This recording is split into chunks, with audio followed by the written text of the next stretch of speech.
Now, in the last video, we saw that both Baba and the narrator's wife, as they were separated, as now Baba was in the zoo and she was at home only.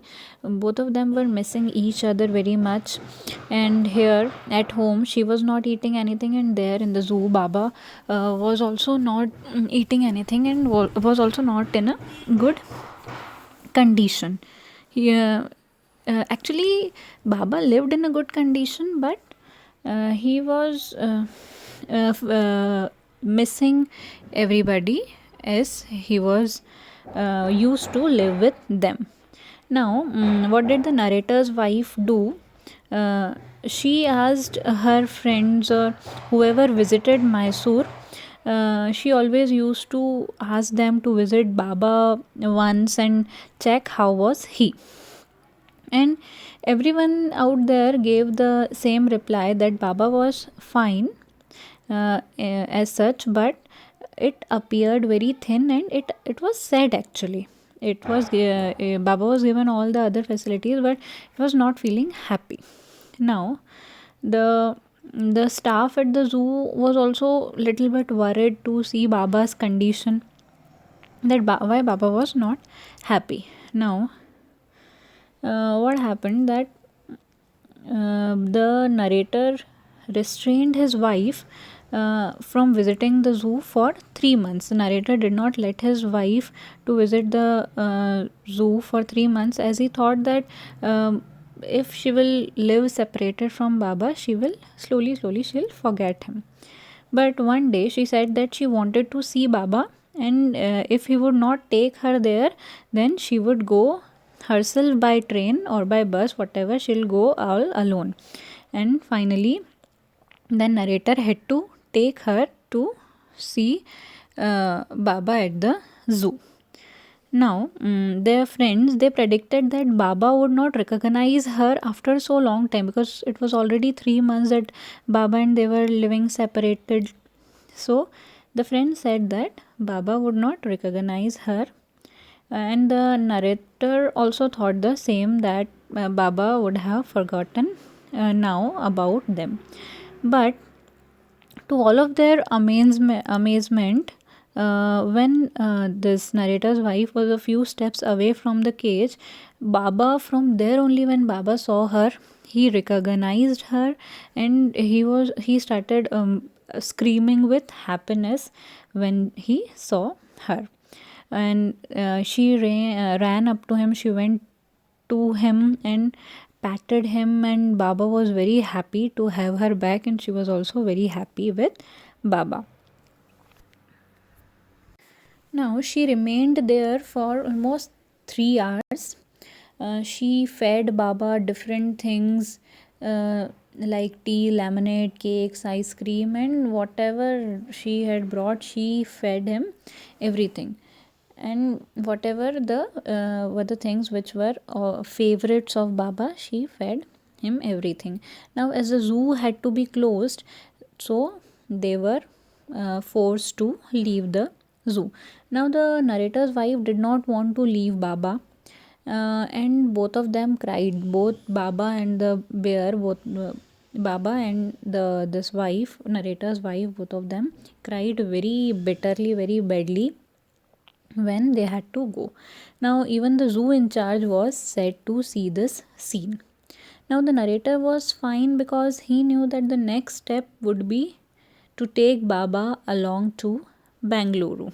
Now, what did he knew already that now once his wife has met Baba, she would definitely ask to take Baba with her.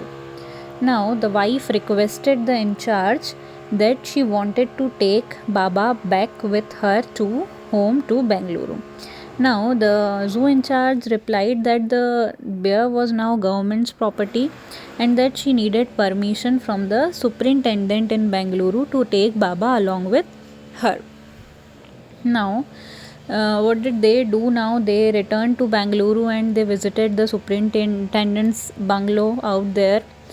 She cried a lot and requested that both of them had been worrying for each other a lot, and she requested the superintendent to let her bring Baba back to home.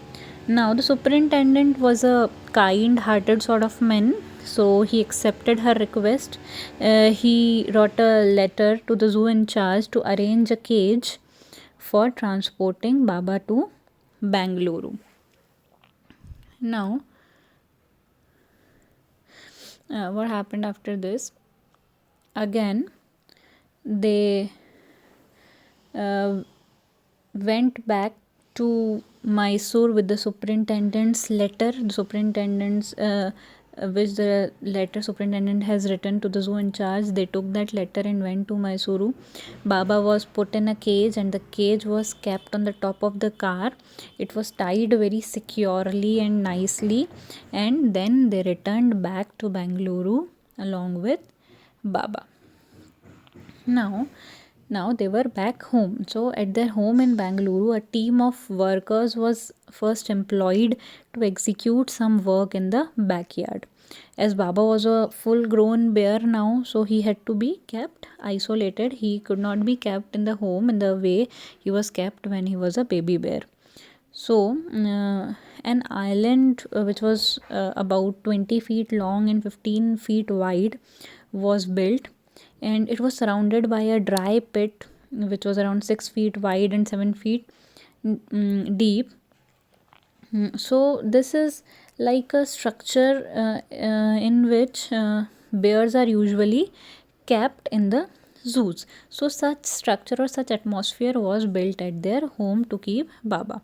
It was made like this because the bear would not be able to cross the pit over to the areas where which were inhabited by the people, as it could be a threat to the human beings. So things which were used by Baba had been kept there on that island only. These were kept on the island only, so that Baba did not have to go here and there.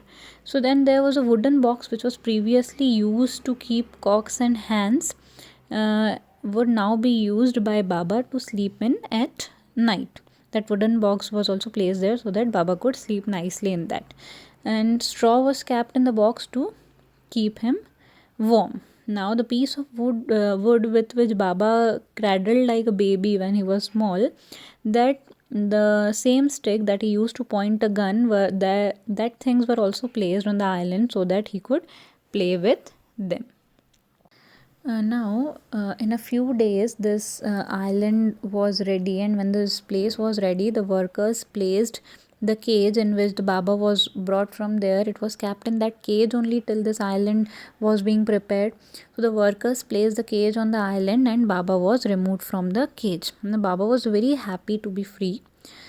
He stood on his back legs. He pointed the stick and cradled with a piece of wood.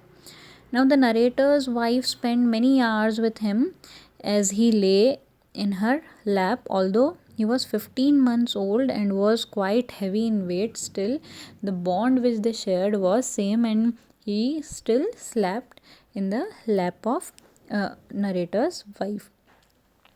Now, the narrator's wife visits she keeps visiting Baba very frequently, and the way in which she reaches and leaves the island is very interesting. How did they go on the top of that island? So they have a rope tied to a mango tree with a loop at one end. She would place one of her foot in the loop and kick off with the other. This way she would fly in the air to cover the 6 foot long distance to reach the island, and she would make the return trip in the similar way. So as it was at some height, so she would, with the help of a rope, she would take a jump and go there on the island, and she would come back also in the same way. And on seeing the affection shared by Baba and the narrator's wife, at last we could conclude that animals also have emotions, and they also remember people for a long time like we people do. If we meet someone and we have some sort of feelings or affection with someone, we will remember them all our life. In the same way, the animals also remembers people, and they also have emotions and feelings, and all of them have individual qualities like we human beings have. The animals also have some of the other qualities which make them different from each other. So this was the bond of love which was shared between the narrator's wife and the sloth bear. So this is all about the story.